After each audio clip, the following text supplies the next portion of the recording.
Chers auditeurs, vous êtes à l'écoute des messages de la bonne nouvelle de Jésus transmis à travers les prédications de l'Église adventiste du 7e jour, Église africaine francophone de Bruxelles.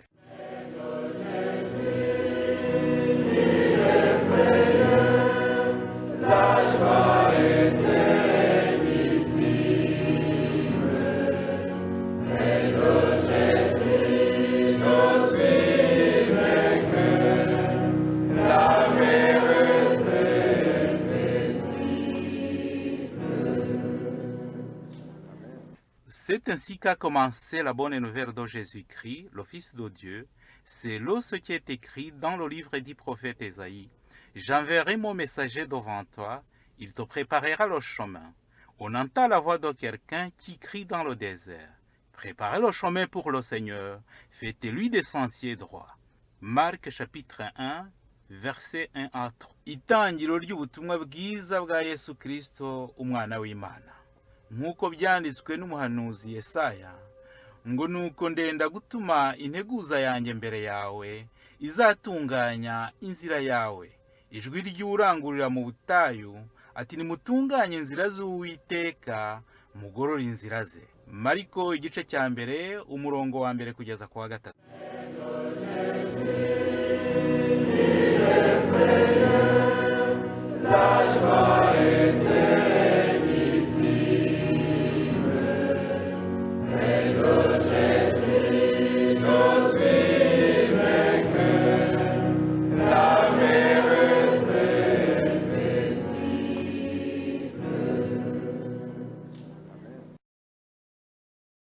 Maranatha. Maranatha. Amesunazi. Abo tutabonanye nongeye kubasuhuza kandi mbifuriza isabato nziza. Avec qui j'ai pas pu saluer, je vous salue et je vous souhaite un bon sabbat.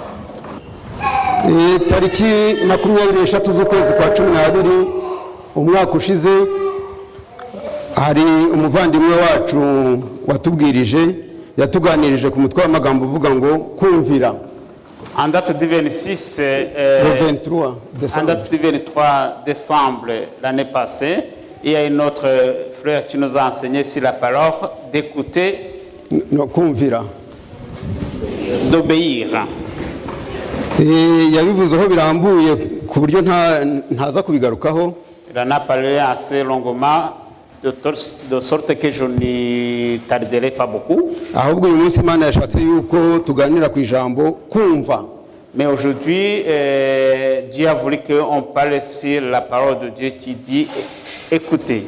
Nkuko twese tubizi kumva bibanziriza kumvira. Comme nous le savons tous, écouter et ça commence avant d'obéir. Kandi kumva nkuko tubizi nta mbaraga umuntu abishyiramo afa kuba afite amatwi mazima. Et nous savons déjà que pour écouter, ça nous demande beaucoup d'efforts, mais plutôt ça demande seulement d'avoir des oreilles attentifs. Ariko abantu bose siko bumva kuko hari nabanga kumva. Mais c'est pas tout le monde qui écoute, mais il y a des personnes aussi qui refusent d'écouter. Muri Bibiliya rero ijambo kumva turisanga ahantu henshi. Dans la parole de Dieu, la Bible, nous le trouvons à plusieurs endroits, le mot écouter. Ariko turifashisha hamwe na hamwe. On va se baser sur certains endroits. Tugiye kureba mu byahishuwe igice cya mbere umurongo wa mbere kugeza ku wa 3. On va aller dans l'Apocalypse chapitre 1, verset 1 jusqu'au verset 3.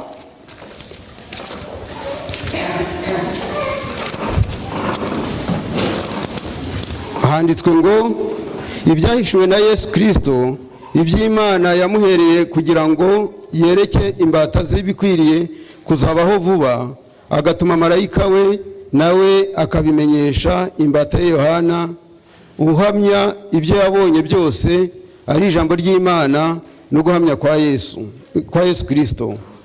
Hahirwa uyu murongo wa 3 ngo hahirwa usoma amagambo y'ubuhanuzi, hahirwa n'abayumva bakitondera ibyanditswe muri bwo kuko igihe kiri bugufi. C'est déjà affiché. Nkuko rero tubyumvise ari abasoma kuko hari n'abatazi gusoma basomerwa bose barahirwa iyo bumvise amagambo ari mu buhanuzi ariko bakitondera ibiri muri bwo.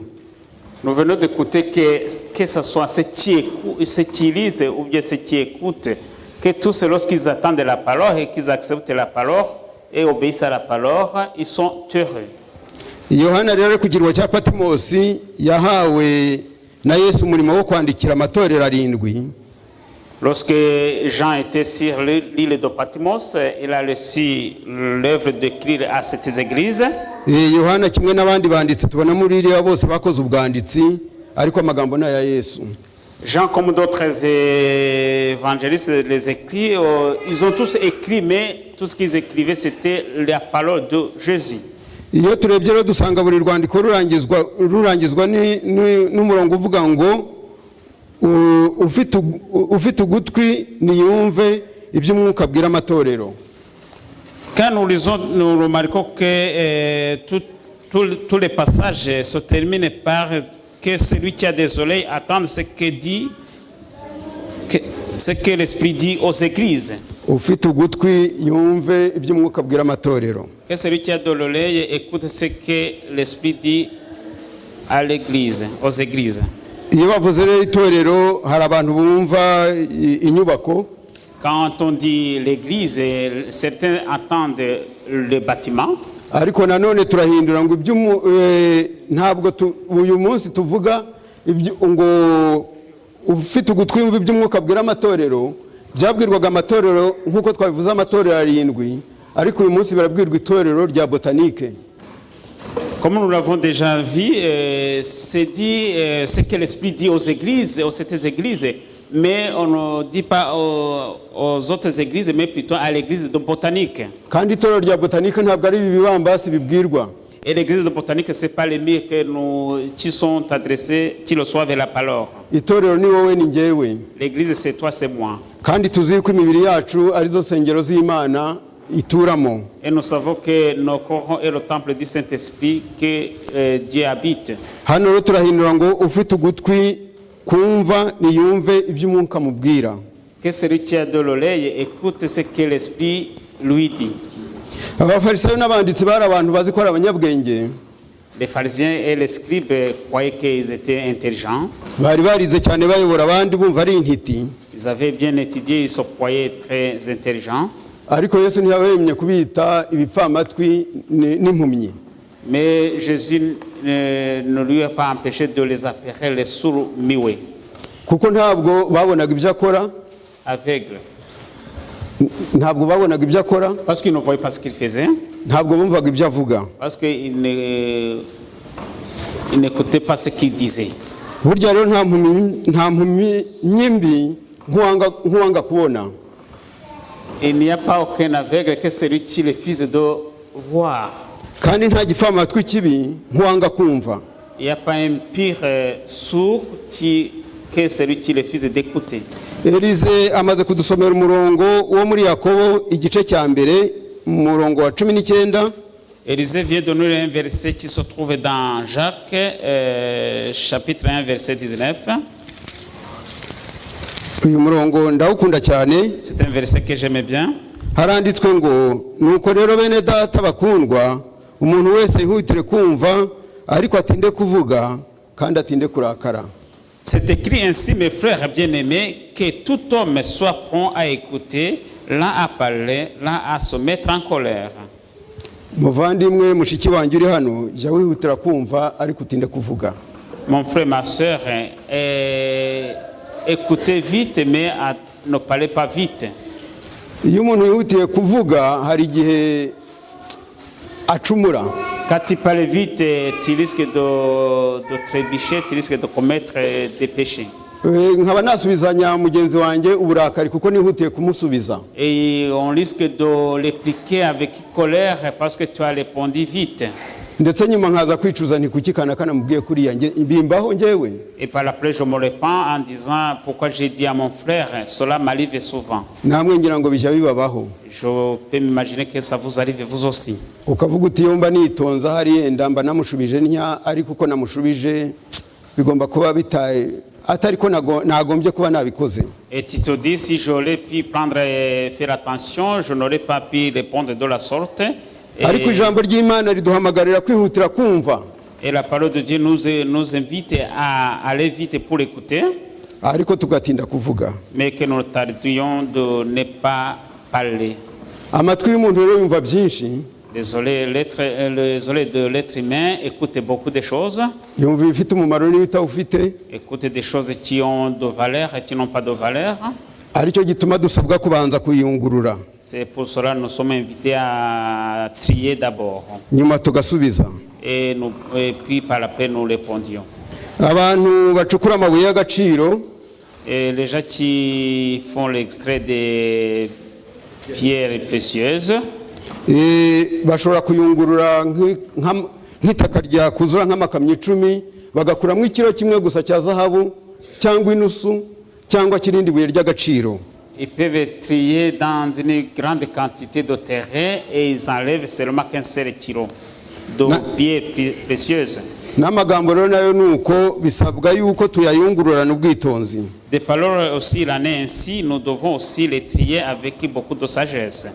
Hari inkuru dusanzwe tuzi tugiye kuganiraho. Il y a une parole que nous connaissons, que nous allons nous entretenir.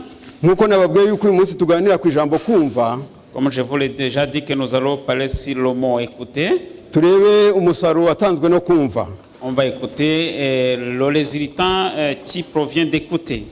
Ni inkuru twize tukiri mu mashuri muri primaire. C'est une histoire que nous avons appris quand nous étions dans les écoles primaires. Ni mu bami ba kabiri igice cya 5 ntabwo tuyisoma yose kuko dusanzwe tuyizi. Nashatse ko Imana yashatse ko tuyiganiraho. Turahera ku murongo wa mbere tugeze ku wa 6. C'est dans le livre de 2 Rois chapitre 5.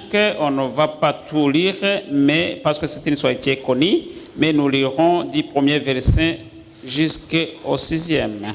Umutwe w'amagambo uravuga ngo ibya Namani umugaba w'Isiriya w'umubembe. Le titre dit Naaman, le chef de l'armée syrien, est lépreux. Handitswe ngo Namani umugaba w'ingabo z'umwami w'Isiriya yari umutoni kuri shebuja kandi w'umunyacyubahiro kuko ari Uwiteka yaheshaga Abasiriya kunesha. Yari umugabo w'umunyamaboko w'intwari ariko yari umubembe. Icyo gihe Abasiriya bajyaga gutabara bakarema imitwe y'abanyazi, bukeye bajya mu gihugu cya Isirayeli banyagayo umukobwa muto abo umuja wa Mukanamani. Bukeye uwo muja abwira nyirabuja ati icyampa databuja agasanga umuhanuzi w'i Samariya yamukiza ibibembe. Namani ajya kubwira shebuja ibyo umuja waturutse mu gihugu cya Isirayeli yavuze. Nuko umwami w'Isiriya abyumvise abwira Namani ati haguruka ugende, nanjye ndandikira umwami w'Abisirayeli urwandiko. Namani ahera ko aragenda ajyana itarano z'ifeza 10 n'ibice by'izahabu 6,000 n'imyambaro yo gukuranwa 10. Nuko ashyira umwami w'Abisirayeli urwo rwandiko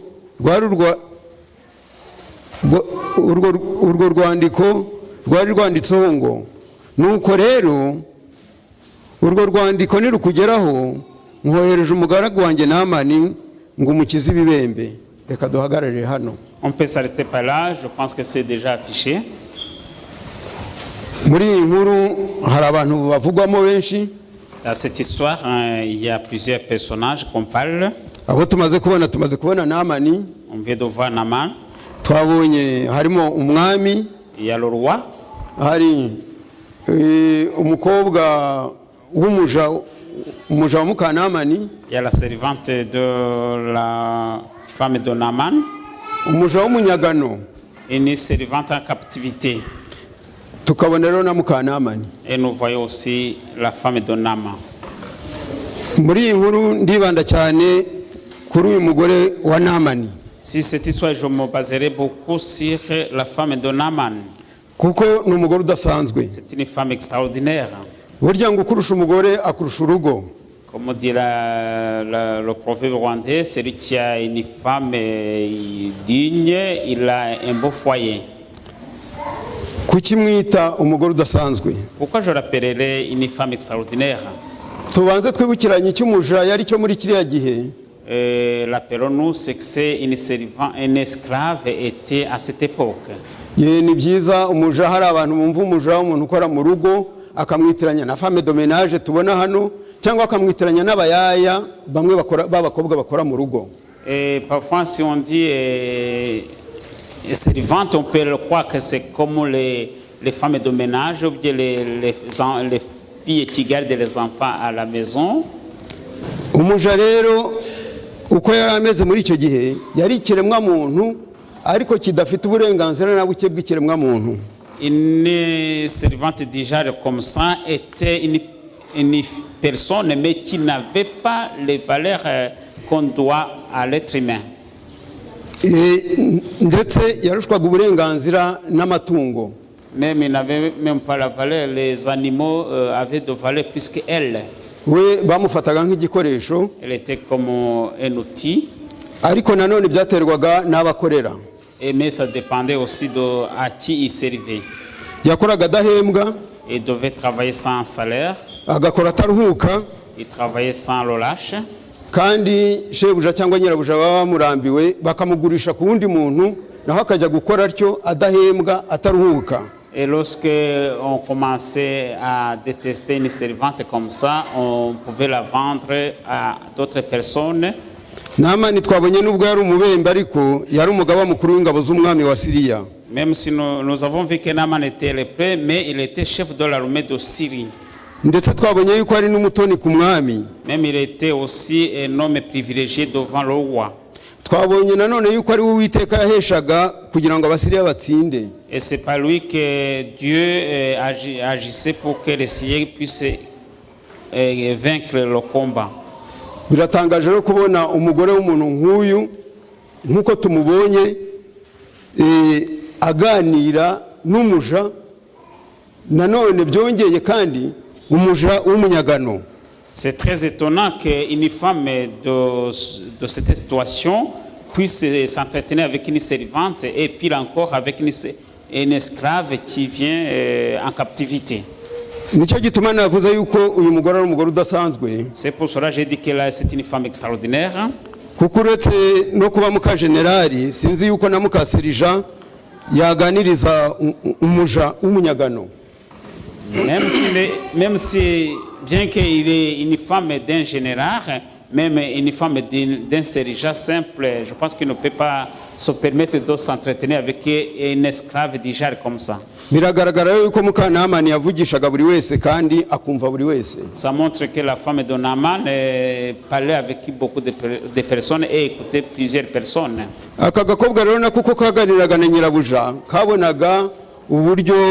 Uburyo akunda umugabo we kandi n'uburyo atewe ikibazo n'uburwayi bw'umugabo we. Cette fille alors, elle remarquait comment la femme de Naaman s'entretenait avec son mari et comment la femme de Naaman aimait son mari. Murumva yuko kubera gushyikirana na nyirabuja kumvise kamugiriye imbabazi. À force de s'entretenir avec sa maîtresse, elle a eu pitié. Kandi kabonaga rwose shebuja uburyo yitwara mu rugo n'iki byose kakabona uburwayi bwa shebuja mbese kakumva bugakoze ku mutima. Et cette fille remarquait comment Naaman, le chef, se comportait à la maison et elle était triste de voir comment son Naaman était souffrant et ça lui touchait au cœur. Ku murongo wa gatatu tubona icyo kakoze. Au verset 3, nous remarquons ce qu'elle a fait. Bukeye uwo muja abwira nyirabuja ati icyampa databuja agasanga umuhanuzi w'i Samariya yamukiza ibibembe. Et elle dit à sa maîtresse, oh, si mon Seigneur était auprès du prophète qui est en Samarie, le prophète le guérirait de sa lèpre.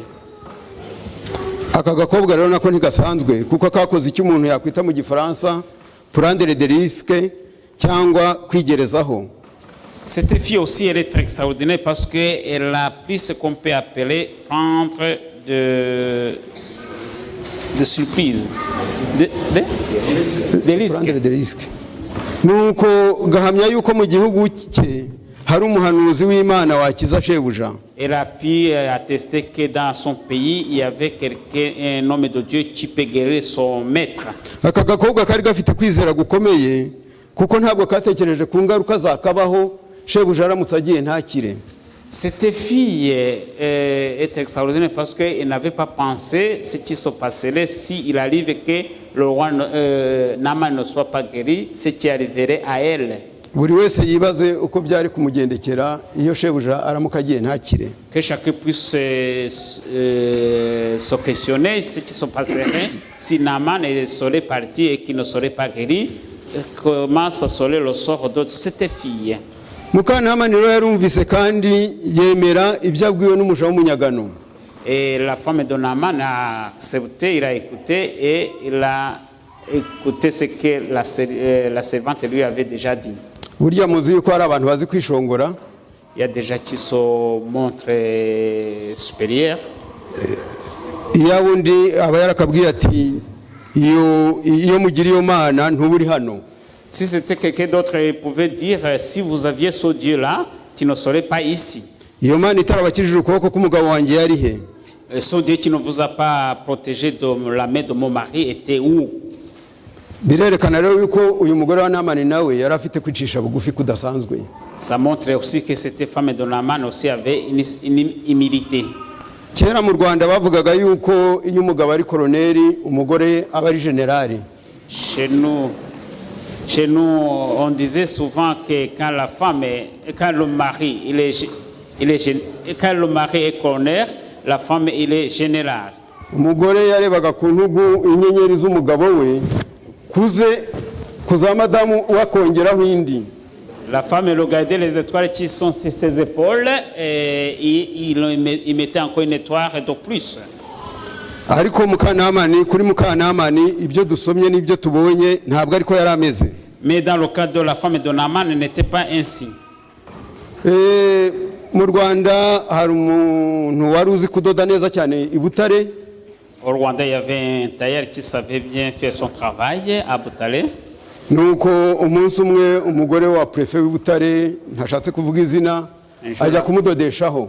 Un jour, la femme dit préfet de Butare, je ne vais pas citer son nom, elle est partie pour se faire tailler un habit. Ajya kumudodeshaho imyenda bita amaribaya. Elle est partie faire des habits pour les femmes. Je pense que ça serait comme les habits d'Eugénie. J'aimerais que Eugénie puisse se mettre debout. Elle est très élégante. Elle est partie pour faire des habits d'Ijar comme de notre sœur. Et le tailleur il a bien fait son travail. Et après un jour, la femme dit préfet partie voir les habits. Lorsqu'il est arrivé, il a mis ses habits, il s'est regardé. Il a dit au tailleur, moi je vois que ça ne me va pas. Le tailleur il a dit, et pourtant moi je vois que c'est correct. Madame préfère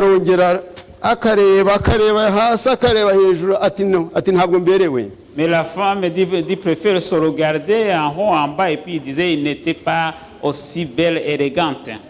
Umudozi yaramubwiye ati rero madamu ngenda doda ariko ntabwo ndema. Et le tailleur a dit, madame, écoutez bien, moi je fais mon travail, mais je ne crée pas, mais je fais le travail. Umugore yararakaye. La femme a été en colère. Atarantutse. Elle a dit qu'elle m'insulte. Atubwo ngo yashatse kuvuga yuko ntafite taille yo kuberwa. Elle a voulu dire que je n'ai pas la bonne taille pour être belle. Nuko umugabo baramufunze.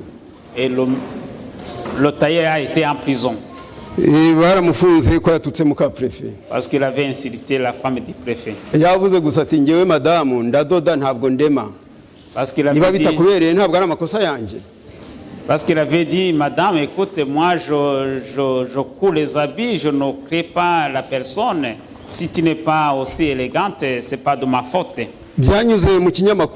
C'est passé dans les journaux, dans le journal. Bavuga uko byagendekeye umutayeri sinzi uko byagenze nyuma niba yaraje gufungurwa cyangwa kugira gute ariko yafunzwe kubera iryo jambo. En disant dans le journal que ce qui s'est passé, et je ne sais pas ce qui s'est passé par après, mais ce qui est sûr, c'est qu'elle a été en prison. Abantu rero baravuze bati ariya magambo yavuze yayabwira prefe ntaba yafunzwe.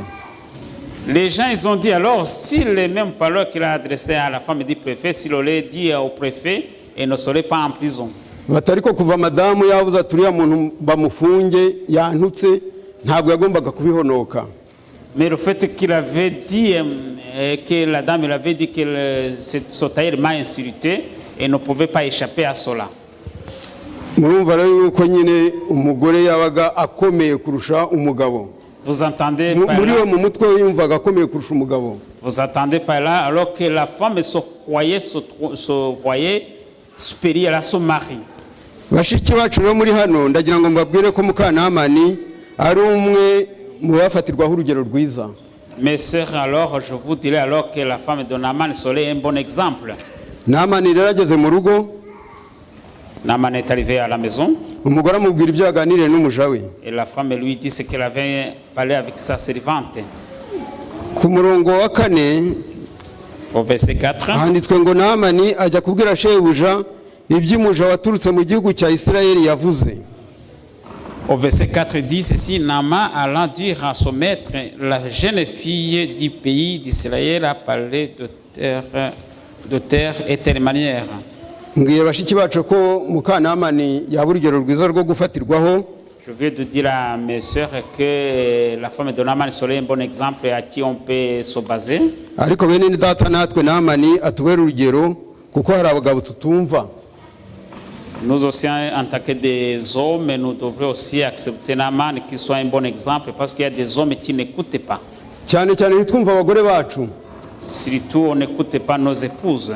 Nyamara rimwe na rimwe twagera hirya umugore wundi atubwira tukabyumva neza tukumva ari umunyabwenge.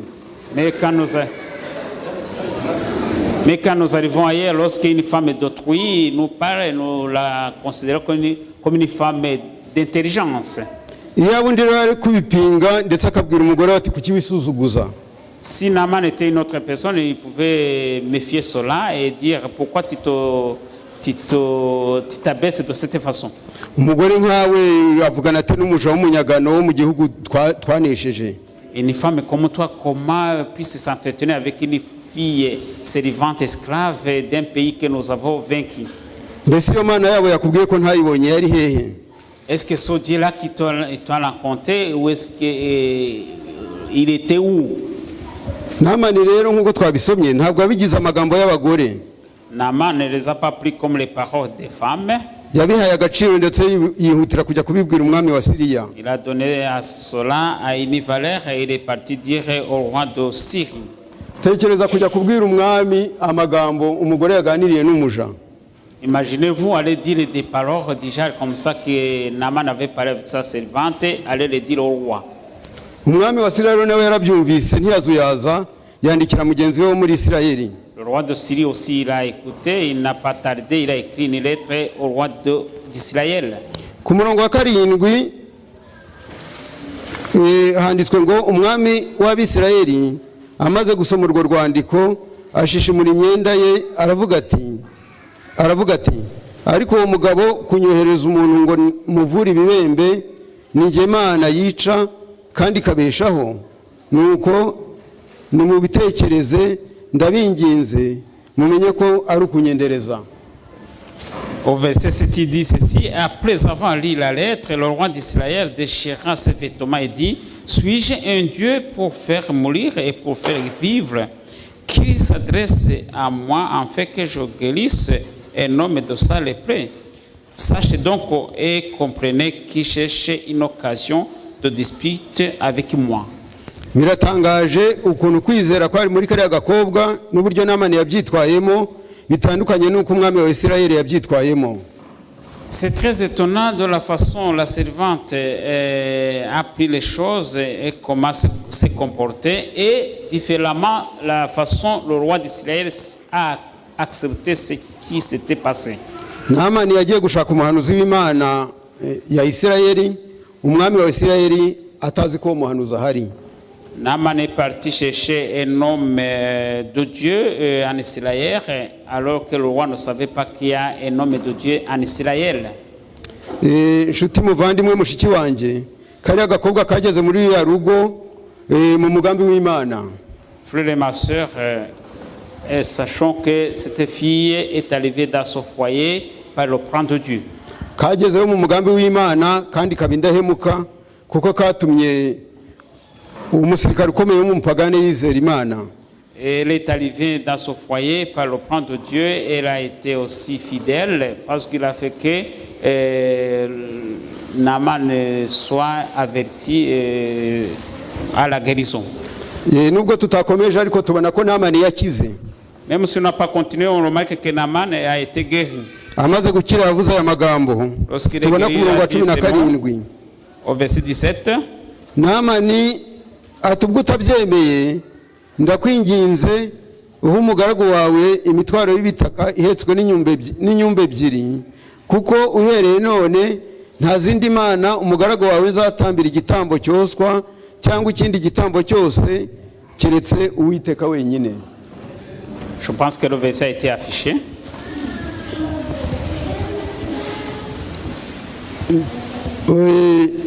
Biragaragara yuko Naamani atari we wenyine wahindutse akizera Uwiteka akamenya Imana irema. Ça se voit que ce n'est pas seulement Naaman qui s'est repenti, qui a reconnu que c'est Dieu qui crée. N'ibwami byagezeyo. Même chez le roi c'est arrivé. Ndetse bamubona yuko Imana zabo biremera zidashobora kubakiza. Et tous ils ont cru que leur Dieu qu'ils se créent ne peut pas les guérir. Ariko ko muri Israël hari Imana ikiza, Imana irema. Mais quand en Israël il y a un Dieu qui guérit, un Dieu qui crée. Wowe nanjye raho Imana yadushyize yaduhaye ubutumwa. Là et moi, là où Dieu nous a placés, il nous a donné un message. Tugomba rero gushaka uburyo bwose bwo kubutanga. Nous devons chercher de toutes sortes de moyens pour faire passer ce message. Aho turi hose n'igihe cyose.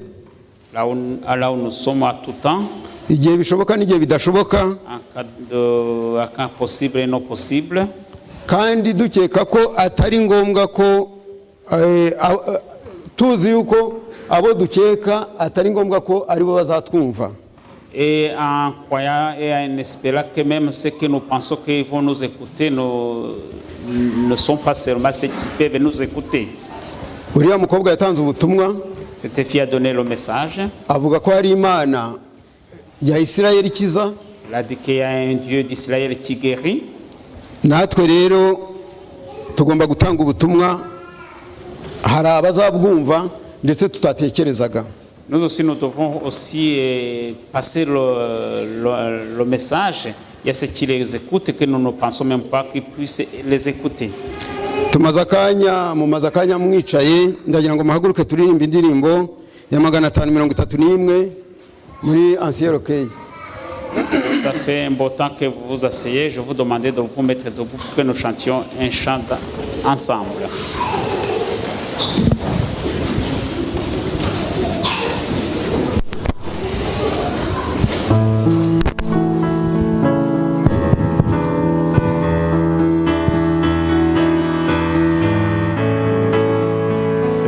Écoutez la paix du berger, il ses brebis en danger, il les appelle avec amour, espérant toujours les retours. Chercherez,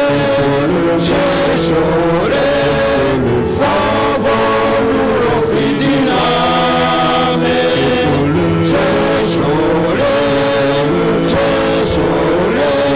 Le bon berger les réclame.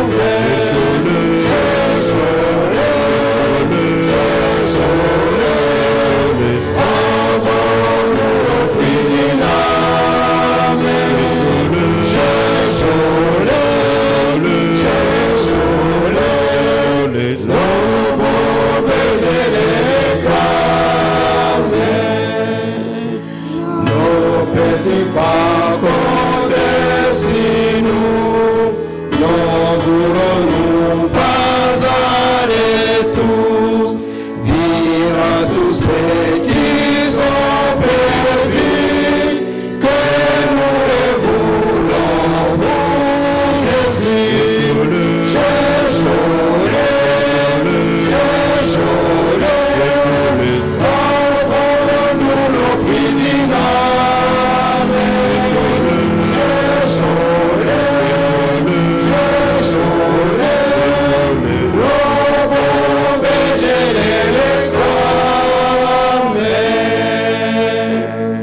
Amen. Amen. Ibyahishuwe igice cya gatatu umurongo wa 20 kugeza kuri 22. Apocalypse chapitre 3, versets 20 à 21. Handitswe ngo dore mpagaze ku rugi ndakomanga, umuntu niyumva ijwi ryanjye agakingura urugi, nzinjiriwe dusangire. Unesha nzamuha kwicarana nanjye ku ntebe yanjye y'ubwami, nkuko nanjye nanesheje nkicarana na data ku ntebe ye. Ufite ugutwi niyumva iby'umwuka abwira amatorero. Voici, je me tiens à la porte et je frappe. Si quelqu'un entend ma voix et ouvre la porte, j'entrerai chez lui, je souperai avec lui et lui avec moi. Celui qui vaincra, je le ferai asseoir avec moi sur mon trône, comme moi j'ai vaincu et me suis assis avec mon Père sur son trône. Que celui qui a des oreilles attende ce que l'Esprit dit aux églises. Yesu arakomanga ku nzugi z'imitima yacu. Jésus frappe à la porte de nos cœurs. Kumukingura cyangwa kutamukingurira n'ubushake bwa buri wese. Ouvrir ou ne pas ouvrir, c'est le choix de chacun. Ariko uretse ko utamukingurira ari ubihomberamo. Mais celui qui n'ouvre pas, celui qui sera en perte. Uwumva ijwi rya Yesu rero akamukingurira ngo azinjiriwe. Celui qui écoute la voix de Jésus et qui ouvre, Jésus entrera chez lui. Ubwo nukuvuga ko azinjira mu mutima we. Il entrera dans son cœur. Akamuha kunesha. Et lui donnera de vaincre. No kwicarana nawe ku ntebe y'ubwami. Et de s'asseoir sur le trône du roi. Yesu rero ntabwo avunda. Jésus ne fait pas avec brutalité. Araza agakomanga. Il frappe. Mwabonye yuko inzugi zino urugi rwo hanze rugira serire. Uri mu nzu ni ukingura, uwo hanze ntabwo ashobora gukingura. Vous avez remarqué que les portes d'ici sont la possibilité que celui qui est à l'intérieur, celui qui ouvre, mais c'est pas de l'extérieur qui puisse ouvrir. Waraza agasona. Lorsqu'il sonne. Iyo ushatse uramukingurira wowe uri imbere ariko we ntashobora kakandi ntawe ugakaraga. Ntashobora kwinjira. Si tu veux, tu vas ouvrir, sinon il peut pas ouvrir, il peut pas entrer. Na Yesu arakomanga. Jésus aussi il frappe aussi. Ushaka agakingura. Celui qui veut bien ouvre. Ushatse akamwihorera. Celui qui ne veut pas il refuse. Kumva ijwi ry'umukiza rero. Écoutez la voix du Sauveur. No kuryumvira nibyo nkwifuriza kandi nanjye niyifuriza. C'est ça que je te souhaite et je me souhaite aussi. Imana ibidufashemo. Que Dieu t'aide aussi. Amen. Ceux qui le peuvent se mettent à genoux pour prier.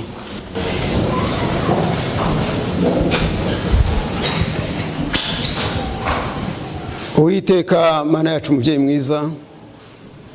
Notre Dieu, notre roi. Twongeye kugushima kubw'ubutumire bwawe bwatugezeho tukaba turi muri inzu yawe.